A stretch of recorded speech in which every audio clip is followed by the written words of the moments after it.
For the first time, NASA has touched the surface of asteroid Bennu to collect the agency's first ever asteroid sample, which will one day shed new insights on the history of our solar system. So, what's next? I'm your host, Lauren Ward, and hello. If you haven't heard, we made history yesterday.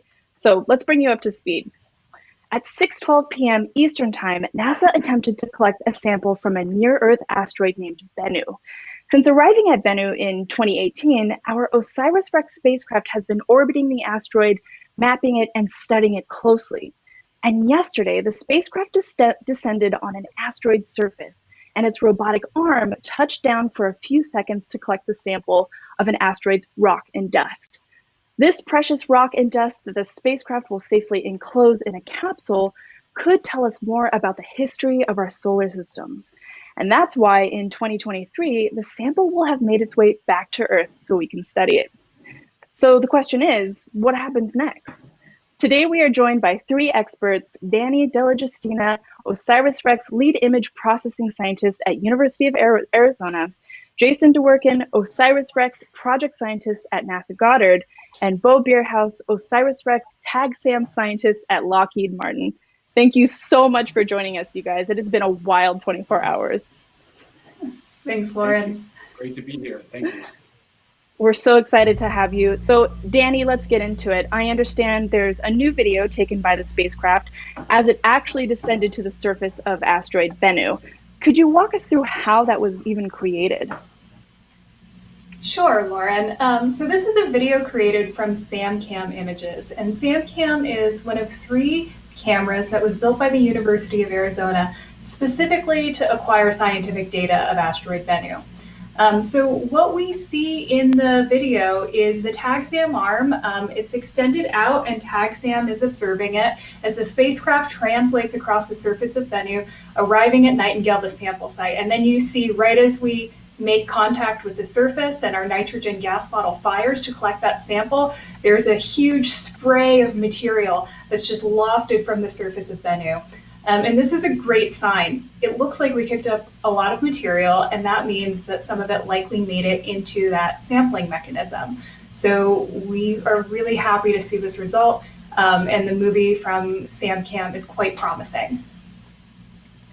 That is amazing. And it's so astonishing that your team was actually able to put it together so quickly. For our viewers at home, these guys have been up all night.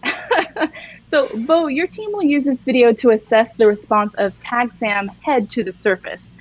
Could you walk us through exactly what we're seeing in this amazing video? Absolutely. So the first part of the video, you'll see the TAG-SAM head centered in the SamCam image as Dan was saying. And as the spacecraft descends towards the surface at a leisurely 10 centimeters per second, about 15 times slower than walking speed, eventually the spacecraft senses contact with the surface. We sense contact with an accelerometer on board, and that told the spacecraft to fire the gas bottle, which then released released nitrogen gas under the TAG-SAM head, which mobilized material, we hope, into the TAG-SAM head as well as outside the TAG-SAM head. The two things that we're really examining in detail now that we have these incredible images is the response of the TAG-SAM head to the surface and the response of the surface to the TAG-SAM head itself. So of course, the surface is very interesting and very dynamic, and that tells us that the material is probably very weak and doesn't have a lot of cohesion, and so therefore is easily mobilized and potentially easily collected inside the TAG-SAM head. The second piece of information we're trying to understand is the geometry of the TAG-SAM head against the surface. So we want to know whether it was tilted or flush when it fired the gas. Preliminary signs suggest that it had a minor tilt at most, which is very good for sample collection.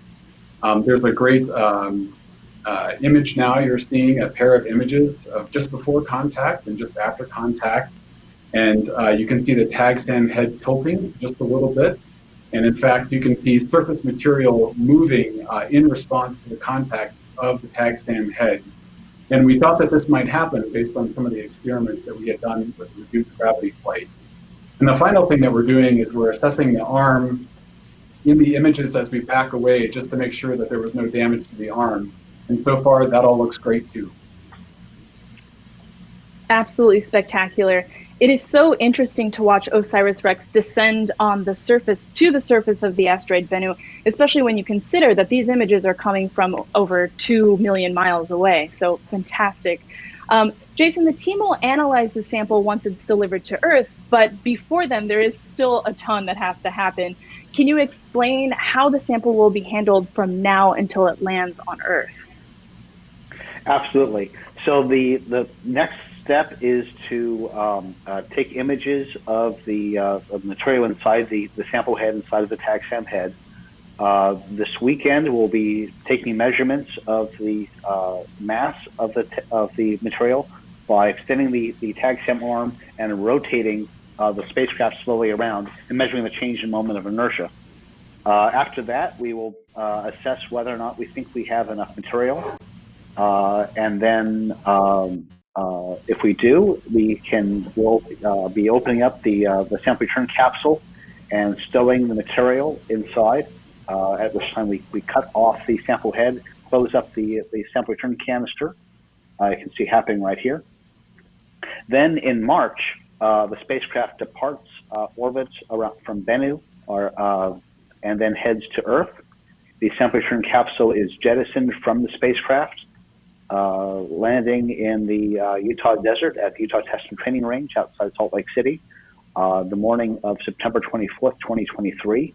The spacecraft diverts, goes into orbit around the sun, and the sample return capsule is collected by the team of scientists and engineers and brought to a clean room in the Utah Test and Training Range to make sure that the pyros and batteries are disarmed, flown to Houston, to Johnson Space Center, where the curation team will open it up and then distribute the samples to laboratories around the world, including my own, to study the sample for decades to come.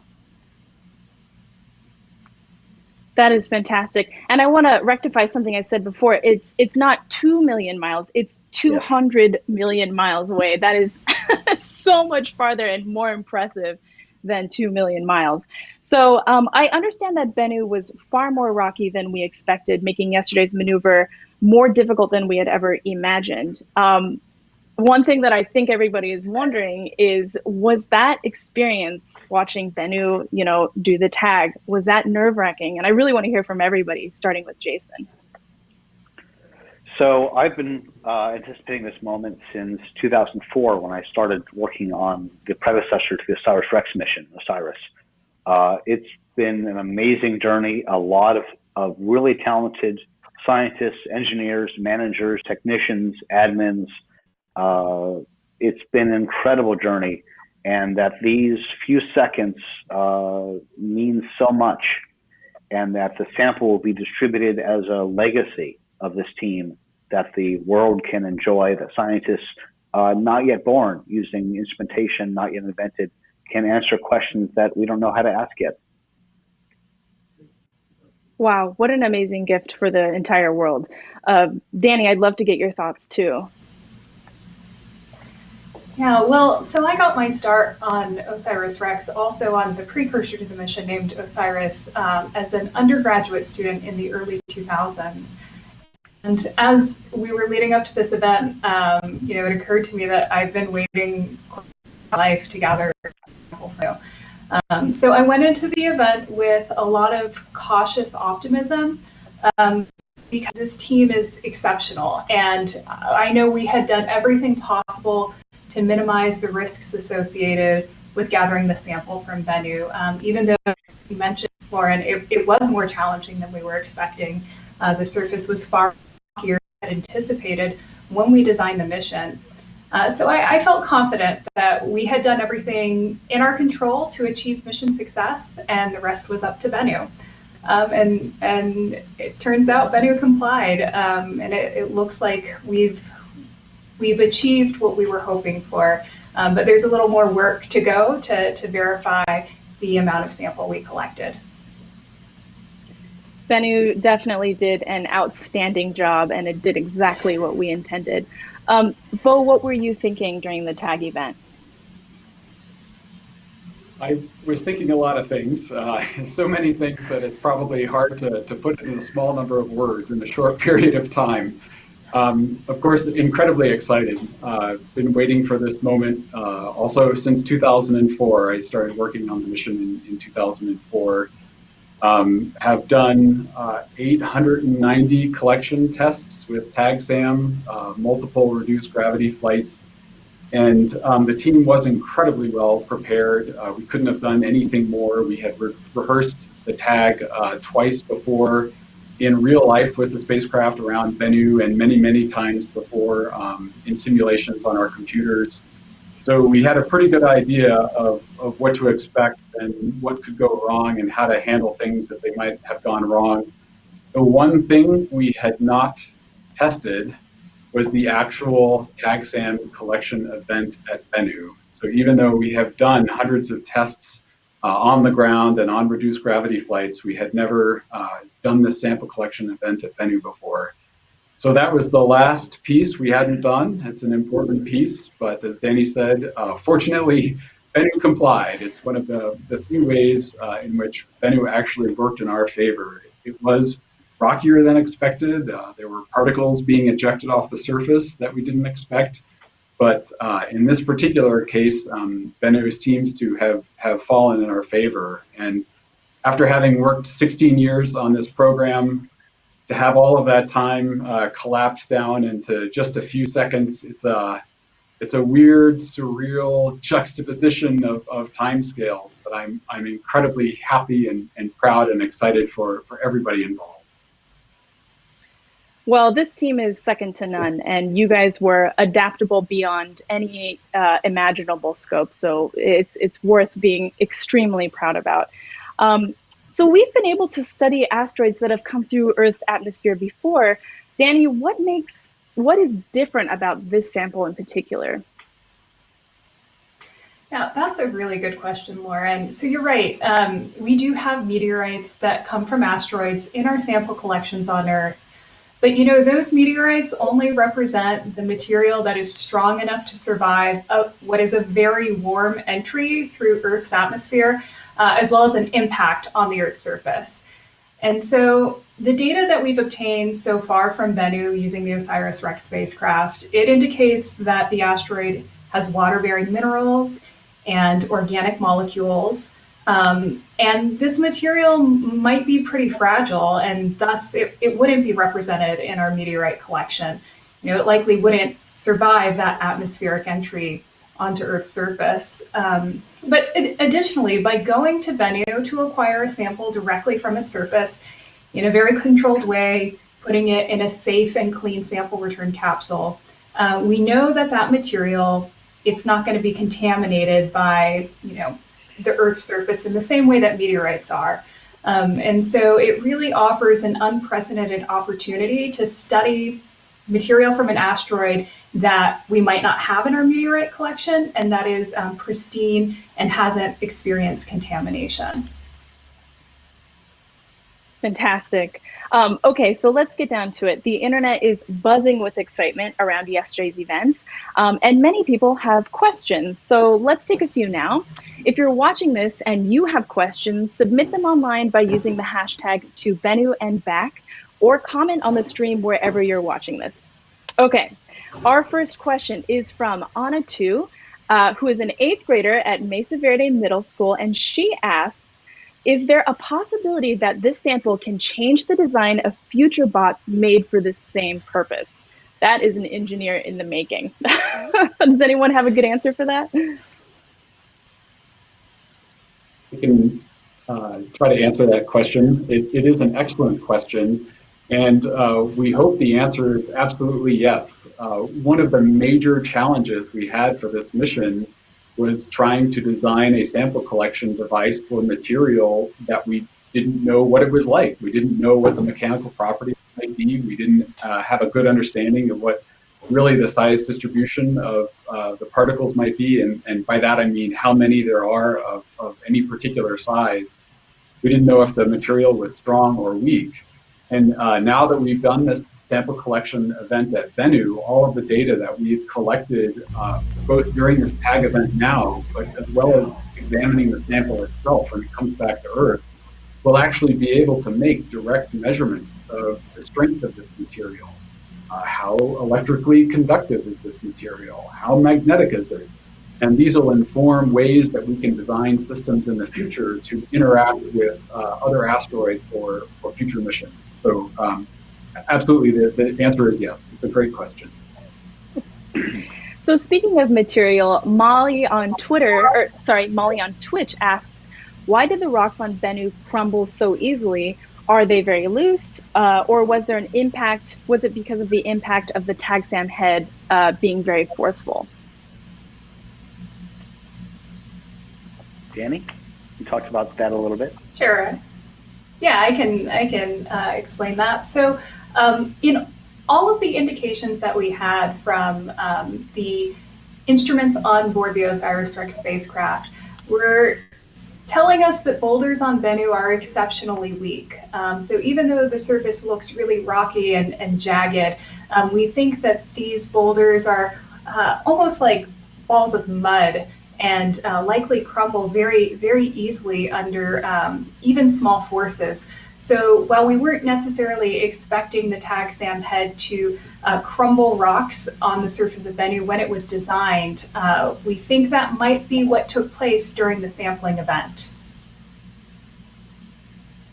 Wow, yeah, I had that question too. That is a lot of debris, it looks like, but all very safe. So Joe on Twitter asks, will the spin to measure the mass collected cause a loss of material collected? So the spin is very slow. Actually, Bo, you looks like you're about to say something. You're more expert than I am. Want to take it? Sure. Okay. Yeah. Jason's making an excellent point. So the spin is very, very slow. It's a very gentle movement, and the way that the collection device is designed is there's actually basically a flap that prevents material from leaving the collection device after it's been sampled. So the material can go in when we collect it, but it can't come out after it's inside the sample container. Okay, there you have it. Okay, so Nathaniel on Twitter asks, it was mentioned that there was a possible carbonate, that there's possibly carbonate on Bennu. If this is the case, is there any hypothesis on how the carbonate was formed? Any papers describing that? Sure, I can answer that. Yeah, so there's actually a paper that just recently came out by our colleague Hannah Kaplan, who is a scientist on the team, who analyzed the composition of these carbonates. And so I would encourage you to check out her publication.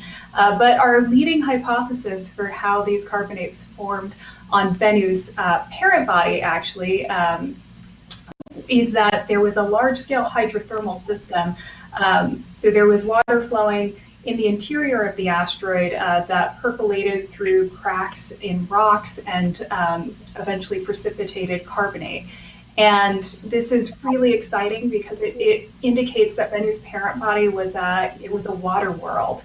And so Bennu is what we call a rubble pile asteroid, and we think it accumulated from the fragments of a giant impact on its parent body. And so by studying Bennu, we start to get pieces and clues about what took place on this water world in the early solar system before it was catastrophically disrupted. And speaking of that, JL on Periscope asks, did you find any fault lines during your scan, or is this asteroid pretty much solid?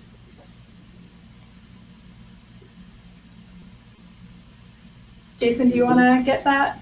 Well, I was going to say this is Bo's expertise, but I can answer for him. So there are lineaments, there are lines that run around Bennu in some spots. but there's macro porosity. There are holes, empty spaces inside Bennu based on the gravity model that we've developed from watching those particles fly around Bennu and from our close observations. So it is not a solid rock. It's very fluffy, and that's also consistent with the crumbliness of the surface that we saw. So it looks like we have a lot of people really interested on how they can see these photos eventually. Dutch Steam Machine on YouTube asks, I would love to enhance and look at these photos once they arrive. Is there a website to download the raw photos as soon as they are received? Yeah, so I can get this question as the image processing lead for the mission. So many of the images that were recently acquired for the sampling event itself are going to be available on the OSIRIS-REx website, which is asteroidmission.org. And then data, as it becomes publicly available, is released to NASA's Planetary Data System. And that's where you can access all of the raw images that haven't undergone any processing. And that is available as a resource to the entire world to access the incredible data we've acquired with the OSIRIS-REx mission. Absolutely. We've got one interesting question here. Was the impact to the asteroid so strong or strong enough to change its actual location? The contact was imparted a very small force relative to the size of the asteroid. So the motion of the asteroid would be imperceptibly small. The spacecraft is the mass of a fan of a SUV, and touched it briefly, and the asteroid is the size of a hill. So dropping a car on the hill is not going to move the hill. So no. All right, good to know. Okay, this is a great name. Out of Cheese on Periscope asks, what do you hope to actually learn from this sample collection? What are the implications? Oh, I'd like to take this. So I'm on the sample analysis team, and this is what I've been waiting for, is to look at the samples. So we have over 50 hypotheses we want to test. Many of them involve understanding and verifying the observations we've made on the asteroid. I'm personally interested in the origin of organic compounds in the early solar system that maybe contributed to origin of life. And so looking at the ancient chemistry, like the amino acids, their chirality, their left versus right-handedness, so many questions, we need hours to discuss it. In fact, we have weekly meetings where we discuss it for hours. It sounds like big questions and really big implications too. So that's why we're here. Ion, yes, absolutely. And we're so glad that you're doing this work. Ion on YouTube asks, how fast was the spacecraft going to collect the sample? And how can we guarantee we got a good sample that can actually give us data? I'll take that one. We are just getting our telemetry back from the TAG event. We had a high gain pass over last night and through this morning. We've got just a treasure trove of data that we're digging through now to understand the spacecraft performance. One of those pieces of data is the contact velocity. And we came down right around our expected 10 centimeters per second. And for reference, walking speed is about 15 times faster than 10 centimeters per second. So we really were coming down at a very, very gentle, slow pace, and that was on purpose. And then in terms of how much material we collected and how well we know that, the official mission process for estimating the sample mass is going to happen later this week, actually on Saturday. And it's the sample mass measurement technique that we discussed a little bit before. And that's where the spacecraft stretches out its arm and spins slowly around. And it does that after TAG. We did that once before TAG as well, where we didn't have any sample inside the TAG-SAM device.